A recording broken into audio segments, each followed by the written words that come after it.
ચાલો આજે આપણે એસિડ અને બેઝ માટેની લિટમસ કસોટી એના માટેની આજની પ્રવૃત્તિ આપણા રોજિંદા જીવનની અંદર આપણે કેટલાક ખાદ્ય એસિડોનો ઉપયોગ કરીએ છીએ, કેટલાક બેઝિક પદાર્થોનો પણ ઉપયોગ કરીએ છીએ।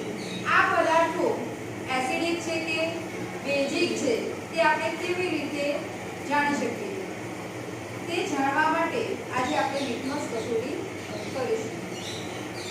અહીંયા આ કસોટી કરવા માટે કેટલાક લાલ અને ભૂરા લિટમસ પેપરનો ઉપયોગ કરવામાં આવે છે।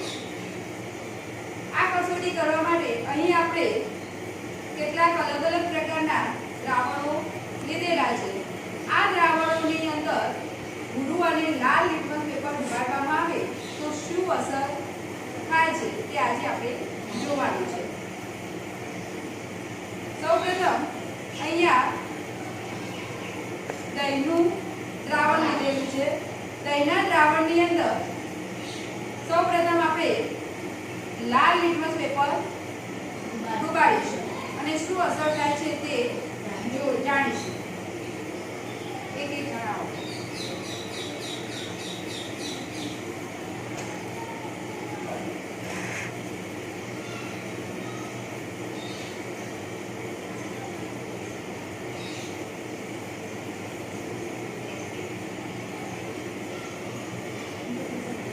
દહીંના દ્રાવણમાં લાલ લિટમસ પેપર ડુબાડતા કોઈ અસર જોવા મળતી નથી।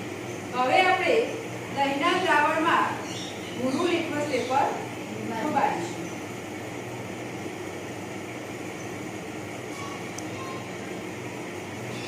દહીંના દ્રાવણમાં ભૂરું લિટમસ પેપર ડુબાડતા તે લાલ બને છે। કેવું બને છે? લાલ બને છે। ભૂરું લિટમસ પેપર લાલ બને તો આપણે કહી શકીએ કે તે એસિડિકતાનો ગુણધર્મ ધરાવે છે। હવે આપણે ક્રમશઃ બીજા દ્રાવણો માટે પણ આ જ રીતે વારાફરતી પુનરાવર્તન કરીશું। એક એક વિદ્યાર્થી। બીજા નંબરનું દ્રાવણ છે સાબુનું દ્રાવણ। સાબુના દ્રાવણની અંદર આપણે ભૂરું અને લાલ લિટમસ પેપર ઉગાડીને તેની શું અસર જોવા મળે છે તે ચેક કરીશું।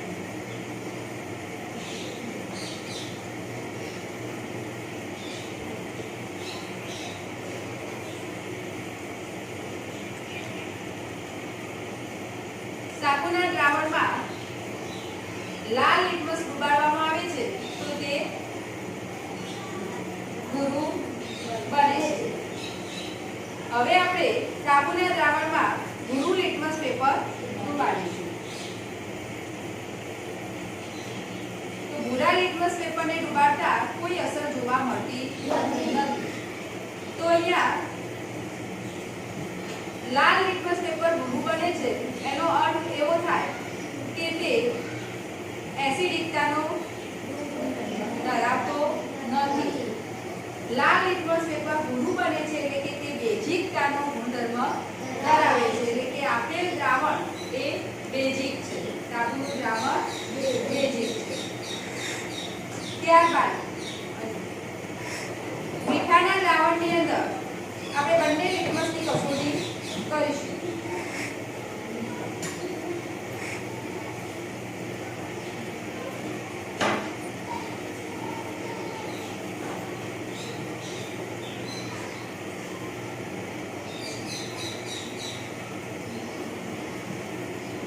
આપણે જોઈ શકીએ છીએ કે મીઠાના દ્રાવણમાં બંને લિટમસ પેપર ડુબાડ્યા તો બંને લિટમસ પેપર ઉપર કોઈ અસર જોવા મળતી નથી, એટલે કે ભૂરું લિટમસ પેપર લાલ નથી બનતું અને કે લાલ લિટમસ પેપર ભૂરું નથી બનતું, એટલે કે સાબુનું દ્રાવણ તટસ્થ દ્રાવણ છે। સોરી, મીઠાનું દ્રાવણ તટસ્થ દ્રાવણ છે। ઓકે। ત્યારબાદ આપણે નળનું પાણી લીધેલું છે। નળના પાણીની અંદર પણ બંને લિટમસ ડુબાડીશું।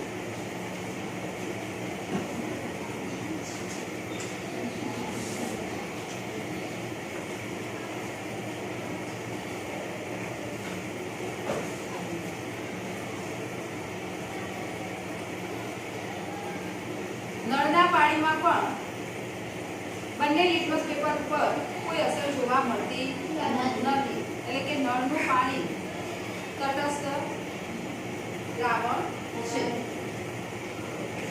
આગળ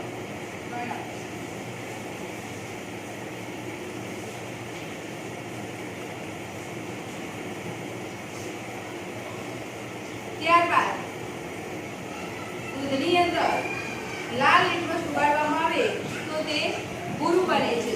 એટલે કે તે બેઝિકતાનો ગુણધર્મ ધરાવે છે અને ભૂરા લિટમસ પેપર ઉપર કોઈ અસર થતી નથી.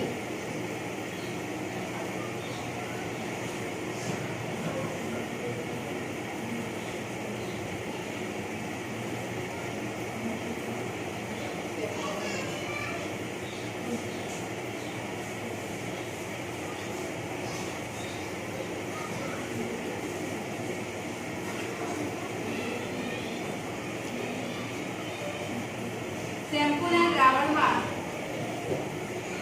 ભૂરું લિટમસ ઉગાડતા તે લાલ બને છે. લાલ લિટમસ પેપર ઉપર કોઈ અસર થતી નથી. ભૂરું લિટમસ પેપર લાલ બને છે એટલે કે શેમ્પૂનું દ્રાવણ એસિડિકતાનો ગુણધર્મ ધરાવે છે. ત્યારબાદ આપણે ખાંડના દ્રાવણ ઉપર લિટમસ કસોટી કરીશું.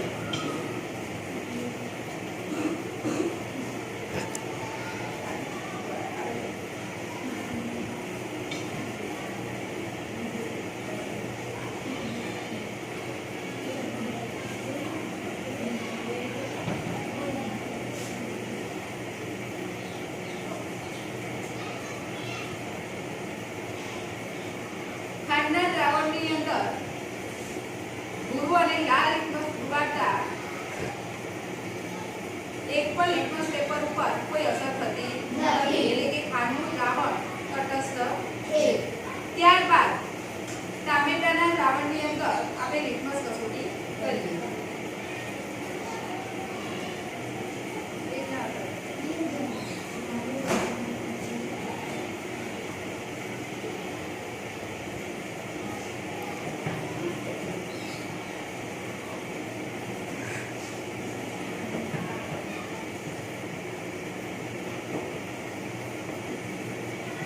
ટામેટાના દ્રાવણમાં લાલ લિટમસ ઉગાડતા કોઈ અસર જોવા મળતી નથી.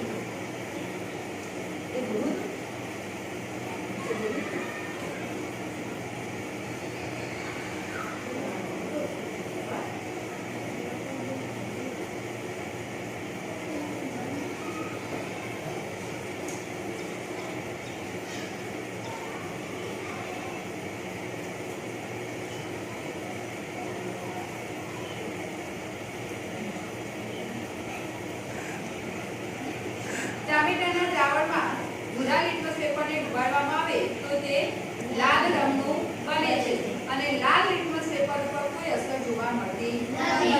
એટલે કે ટામેટાનું દ્રાવણ પણ એસિડિકતાનો ગુણધર્મ ધરાવે છે. આમ આપણા રોજિંદા જીવનની અંદર કેટલાક પદાર્થોનો આપણે આવી રીતે ખાદ્ય એસિડ તરીકે ઉપયોગ કરી શકીએ છીએ અને આ લિટમસ કસોટી દ્વારા એસિડ અને બેઝની પરખ કરી શકીએ.